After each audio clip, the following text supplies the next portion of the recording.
검경 수사권 조정 법안들이 국회를 통과하면서 경찰은 검찰의 지휘를 벗어나 수사의 자율성을 갖게 되었습니다. 경찰을 거쳐 다시 검찰 수사까지 받는 이른바 이중조사의 폐해가 많이 줄어들 수 있다는 기대가 나오고 있는데요. 경찰 수사에 대한 국민의 신뢰 회복이 우선이라는 지적도 있습니다. 김대근 기자가 짚어봤습니다. 개정된 형사소송법과 검찰청법, 수사권 조정 법안이 시행돼도 당장 이중조사의 관행이 많이 줄어들지는 불투명합니다. 검찰이 직접 수사를 개시할 수 있는 범죄 유형에는 제한을 뒀지만 수사 권한 자체가 사라진 건 아닙니다. 경찰에 보완 수사를 요구할 수 있고 필요하다면 직접 피의자를 소환해 조사하는 것도 가능하다는 해석입니다. 다만 단순히 검찰 신문조서를 작성하기 위해 피의자를 다시 부르는 경우는 줄어들 수 있습니다. 지금까지 법정에서 유력한 증거로 인정된 검찰의 피의자 신문조서도 경찰 조서와 같은 수준으로 증거 능력이 제한되기 때문입니다.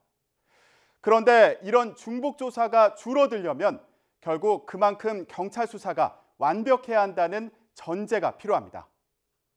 이제 이중조사가 문제되는 거는 경찰 단계에서의 수사가 제대로 끝났음에도 불구하고 공판정에서의 증거 능력을 높이기 위해서 검찰에서 불필요한 조사를 또 하는 경우에 문제가 되는데 경찰 수사의 그러한 완벽성을 견지할 수 있는 장치가 부족합니다. 경찰이 수사 종결권을 가지면서 사건 처리가 이전보다 빨라지는 점도 수사권 조정의 기대 효과 가운데 하나입니다.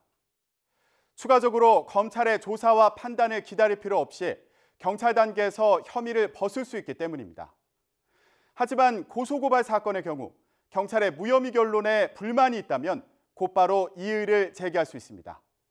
이때 경찰은 사건을 무조건 검찰에 넘겨야 하고 검찰이 다시 수사하게 됩니다. 경찰이 자체적으로 인지해 수사한 사건도 무리하게 종결한다면 견제할 장치가 부족하다는 우려도 계속 나오고 있습니다. 고발인도 없고 고소인도 없고 피해자도 없고 이런 상황에서 직접 인지 사건을 진행하게 되는데 그러면은 이해관계인이 민간인이 그거를 나중에 그 경찰이 종결해 버려도 그거를 이의 신청할 수가 없고 고발인이 없으니까 재수사를 진행을 하면서 다시 그거를 혐의 없음이라고 종결을 경찰이 할 수 있는 권한이 또 있기 때문에 수사권 조정의 근본 목표는 국민의 인권을 보호하고 편익을 키우는 것입니다. 이 목표에 다가가기 위해 경찰의 신뢰를 높이려는 노력이 절실해 보입니다. YTN 김대근입니다.